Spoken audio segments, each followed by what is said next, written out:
ভালোবাসার জন্য বিয়ের খবর প্রচলিত হলেও ভালোবাসা পেতে অধ্যাপক দিলারা হাফিজের সাথে বর্তমান স্পিকার মেজর অফ হাফিজউদ্দিন আহমদের বিবাহবন্ধন ও দাম্পত্য জীবন শুরু হয়েছিল। মুক্তিযুদ্ধের পর পাকিস্তান ফেরত সিনিয়র অফিসাররা চলে আসলে ক্যান্টনমেন্ট এলাকায় বাসা বরাদ্দ নাও পাওয়া যেতে পারে, এমন আশঙ্কায় সে সময় মুক্তিযোদ্ধা অফিসারদের বিয়ের হিড়িক পড়েছিল। সেই প্রেক্ষাপটে দিলারা হাফিজের সাথে মেজর হাফিজের বিয়ে সম্পন্ন হয়।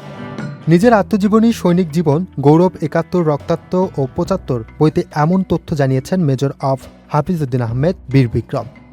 মেজর অফ হাফিজউদ্দিন বলেন, বিয়ের আগে ভালোবাসার কথা সবাই জানে, কিন্তু ভালোবাসার জন্য বিয়ে হিড়িক পড়ে গেল।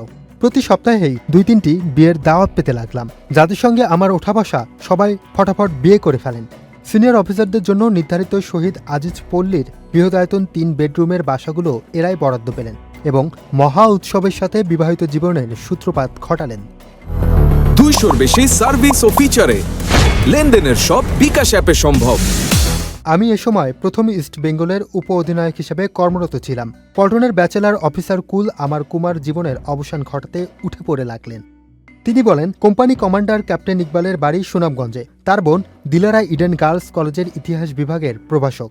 ইকবাল কোর্সমেট ক্যাপ্টেন নূর প্রধান ঘটক হিসেবে ঘটনা ঘটার জন্য তৎপরতা শুরু করলেন। বরিশালে বসবাসরত আমার পরিবারও বিয়ের জন্য চাপ দিচ্ছিল।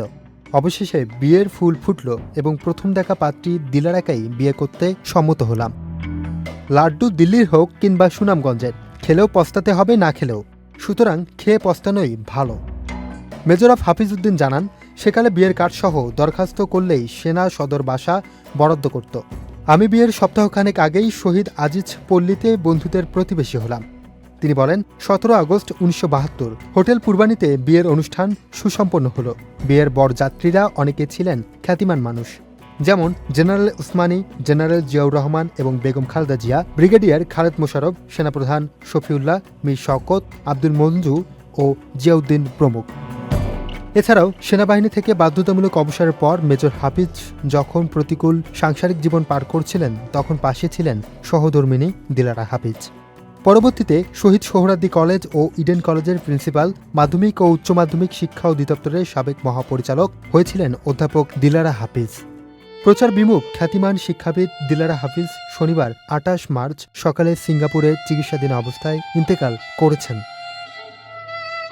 তিনি দীর্ঘদিন ধরে অসুস্থতা থাকায় ঢাকার সম্মিলিত সামরিক হাসপাতালে চিকিৎসাধীন ছিলেন। পরে অবস্থার অবনতি হলে ঈদুল ফিতরের দিন দুপুরে এয়ার অ্যাম্বুলেন্সে তাকে সিঙ্গাপুরে নেওয়া হয় এবং সিঙ্গাপুর জেনারেল হাসপাতালে ভর্তি করানো হয়।